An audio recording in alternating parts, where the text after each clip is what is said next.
complexe qui démarre dès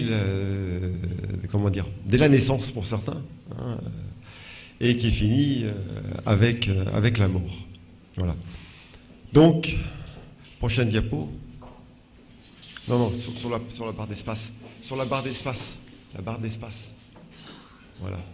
Donc, c'est un phénomène progressif, irréversible, nuisible, qui touche tous les organismes vivants. Alors, le vieillissement répond à 3 définitions différentes. Une définition qui peut être biologique, et puis jusqu'à une définition statistique. Hein. C'est l'ensemble des modifications que subisse un organisme vivant avec le passage du temps, dont un organisme est l'objet depuis sa conception, son développement embryonnaire, sa vie adulte, jusqu'à sa mort. C'est la somme de tous les changements diminuant la capacité d'adaptation aux conditions variables de l'environnement. Donc ça, c'est important, parce qu'en fait, le vieillissement, ça peut être considéré comme une désadaptation à l'environnement, une baisse de la capacité de survie au stress, et qui vont conduire à l'incapacité fonctionnelle et à la mort. Et enfin, sur un plan statistique, c'est une détérioration non réversible prédisposant les organismes âgés à l'augmentation d'incidence des maladies fatales et à la mort, à l'élévation de la probabilité de décès. Diapo suivante. Donc, vous voyez que déjà, selon ces 3 définitions, on peut avoir 3 visions différentes du vieillissement. Alors, le vieillissement vient du terme étas, âge ou vieux, c'est le fait de devenir vieux. Alors, il y a différentes spécialités qui sont tournées autour du vieillissement.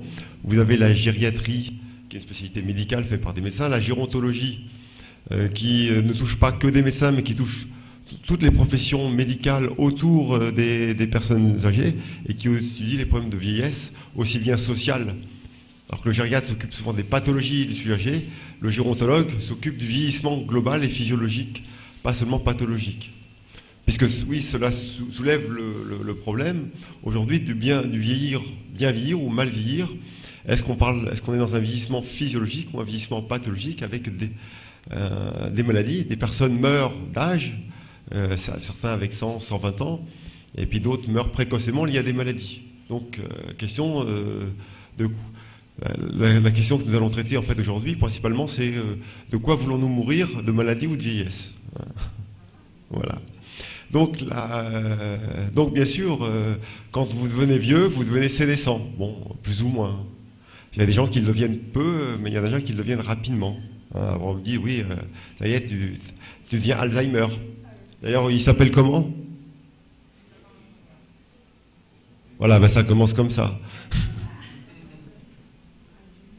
Voilà. Donc, et puis c'est important, aujourd'hui on parle de longévité. La longévité, c'est la durée de vie maximale d'un individu ou une moyenne d'un individu.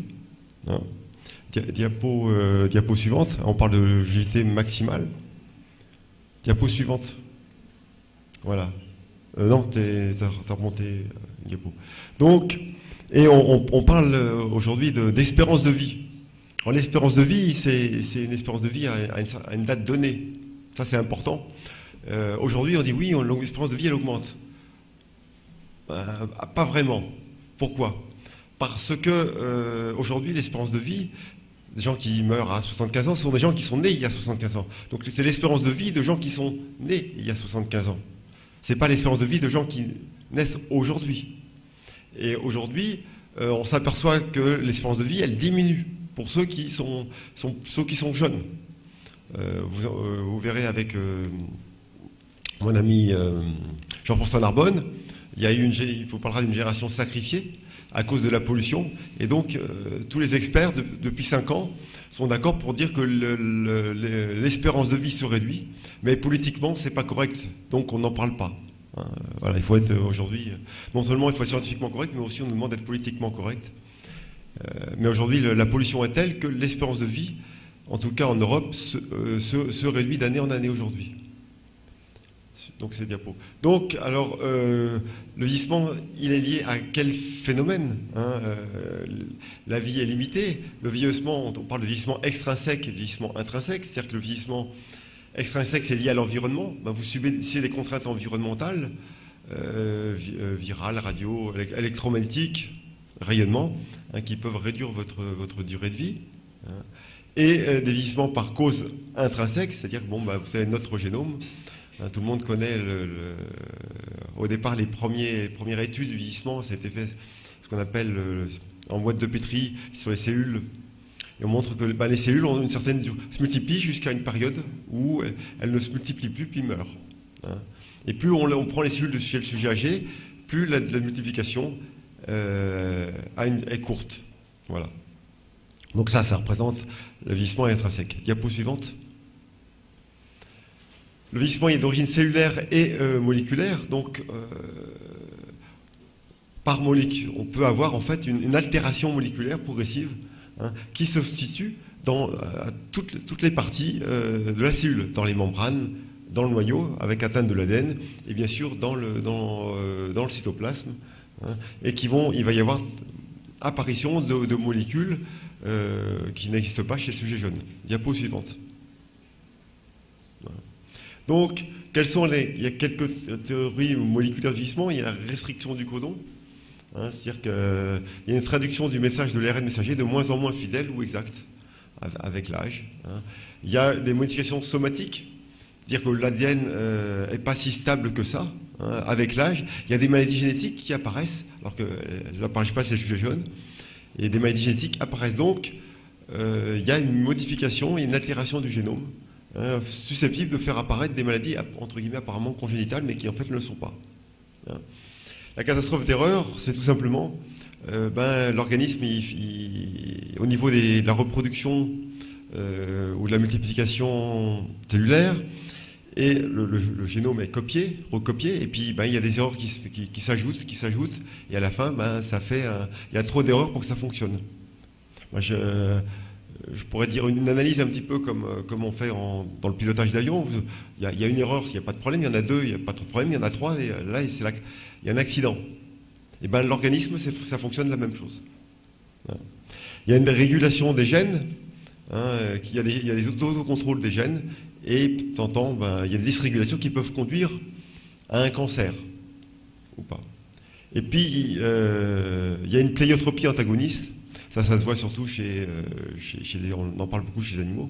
Et vous avez des gènes qui ont une action bénéfique au cours du développement, mais qui s'avèrent nuisibles passé un certain âge.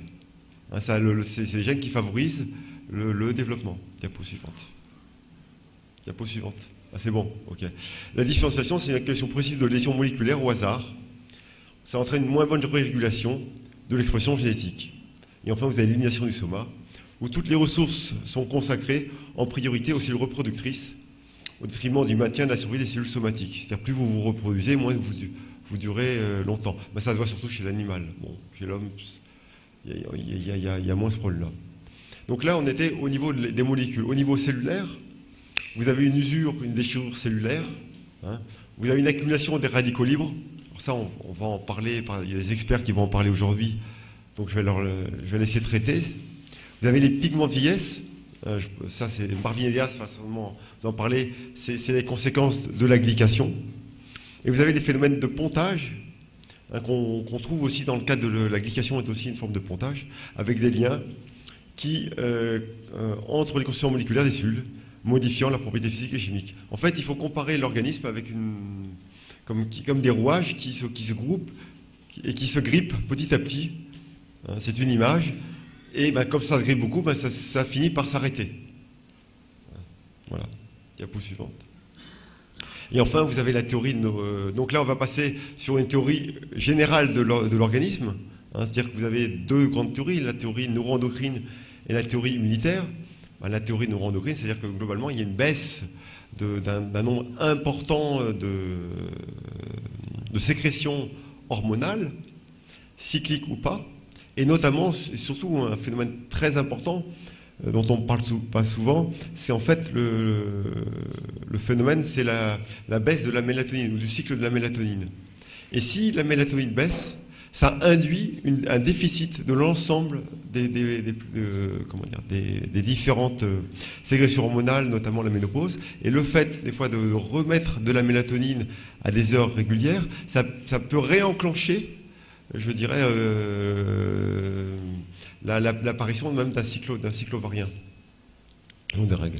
Donc, l'important dans le vieillissement, et puis vous avez bien sûr les hormones de croissance qui baissent, et différents types d'hormones. Bon, la DHEA, les hormones thyroïdiennes sont parmi les hormones les plus connues qu'on peut facilement complémenter. Après, c'est un petit peu plus compliqué. Et puis vous avez la testostérone, progestérone chez l'homme, qui est à l'origine de la baisse de la libido. Et puis vous avez paradoxalement des hormones qui peuvent augmenter, hein, la prolactine, l'adrénaline, le stress, l'insuline, parce qu'il peut y avoir une résistance à l'insuline qui arrive avec l'âge. Hein. Voilà. Et donc ça, c'est les aspects neuro-endocriniens. Alors, après, on compense ou on ne compense pas. Il y aura 2 conférences sur ce qu'on peut compenser en nutrition, hein, puisqu'aujourd'hui, la DHEA, c'est facilement prescrit de Luxembourg, vous pouvez l'obtenir, et la mélatonine. Voilà. Le reste, ça reste de la prescription médicale, sur surveillance médicale. Et enfin, vous avez la théorie immunologique, hein, puisque le système, avec l'âge, il se grippe aussi, il est moins efficace contre les substances exogènes. Hein. Par contre, il y a plus de maladies auto-immunes qui survient pendant une certaine période de la vie, mais en fin de vie, par contre, ça peut diminuer, puisque la baisse du système immunitaire peut l'emporter sur l'augmentation de la reconnaissance du soi en fin de vie. En suivant. Alors certains même ont proposé de mettre des immunosuppresseurs comme thérapie anti-âge. Bon, je reste assez circonspect là-dessus. Suivant. Voilà. Alors bien sûr, le vieillissement, il est très différent d'organe par organe. Il y a des organes qui vieillissent plus vite que d'autres. Hein, le cerveau, conduction nerveuse, c'est ce qui vieillit le moins vite. Et puis vous avez l'élasticité du cristallin, l'œil, c'est peut-être un des organes qui vieillit le plus vite dans l'organisme. Donc il est aussi le plus à protéger. Hein, voilà. Suivant. Et puis vous avez un tas des paramètres physiologiques au cours du vieillissement qui sont abaissés, qui sont modifiés, hein, notamment.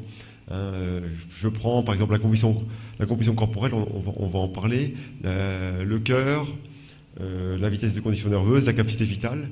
Alors bien sûr, on peut faire après des bilans de vieillissement, je vais en parler tout à l'heure, qui vont permettre d'évaluer certains types de paramètres. Suivant. Et puis il y a certains paramètres qui s'élèvent physiologiquement, notamment la lipidémie. Voilà. Et puis la résistance périphérique artérielle et capillaire, on fait plus de pression artérielle avec l'âge.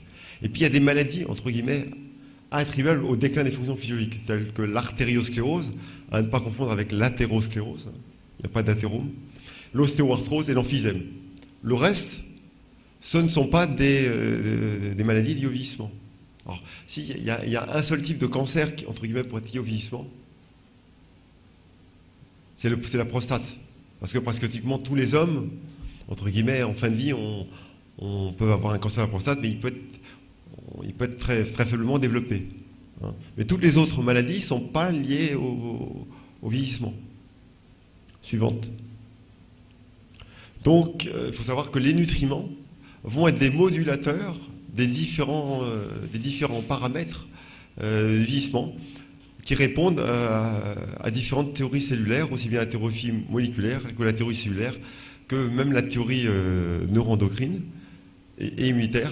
Les nutriments vont interagir, vont prévenir à la fois le vieillissement physiologique, diapo suivante, hein, qui est ce qu'on appelle le vieillissement primaire, et le vieillissement secondaire, appelé aussi vieillissement pathologique, qui lui peut même aggraver le vieillissement primaire. Et ainsi, on peut avoir un cercle vicieux. Et c'est vrai qu'arrêter l'optique de l'anti-âge, c'est d'éviter l'apparition des pathologies, première chose. Hein. Et surtout, c'est de viser le bien vieillir. Hein. Et c'est vrai que c'est une prise en charge qui se prend au plus tôt. Hein, donc, après, un exemple, la prévention de l'ostéoporose, ça se fait chez les femmes à l'adolescence. Voilà. Hein, et la prise en charge la prévention du vieillissement, ça commence dès l'adolescence. Donc, nous allons voir à peu près maintenant quelles stratégies nous pouvons développer et comment mesurer ce vieillissement et quelles stratégies pour répondre en fonction des différentes mesures qui ont été faites comment on peut améliorer l'état. Et puisque aujourd'hui, il y a paru un article tout récent, je crois que c'est Sciences et Vie, qui montrait enfin des souris qui rajeunissent. Donc, est-ce qu'à la fin du séminaire, on pourra dire enfin des hommes qui rajeunissent? On le verra bien. Merci.